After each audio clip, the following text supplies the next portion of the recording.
इस क्वेश्चन का आंसर आप 5 सेकंड से भी कम समय में निकाल सकते हो। ध्यान से देखिए, हमें दिया हुआ है कि 96 को 2 बराबर भागों में इस प्रकार विभाजित किया गया है कि पहले का 7वां भाग दूसरे का 9वां भाग के बराबर है। बड़ा भाग हमें ज्ञात करना है।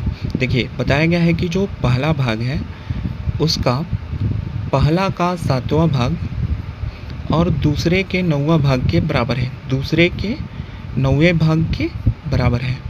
तो ऐसी दशा में जो पहली संख्या है वो दूसरा के नीचे और दूसरी संख्या पहला के नीचे दिखाई देता है। साफ साफ दिखाई दे रहा है कि दूसरी संख्या छोटी है और पहली संख्या बड़ी है।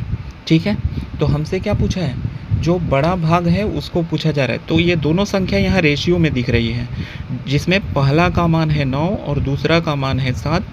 पहली जो है वो बड़ी है, दूसरी जो है छोटी है। हमसे बड़ा का मान पूछा है कि बड़ा भाग कौन सा है। तो बड़ी संख्या में 9 रहने का मतलब क्या है रेशियो में, कि वो संख्या 9 से पक्का कटेगी। अब 9 से कटने वाला एक ही ऑप्शन है, ऑप्शन डी।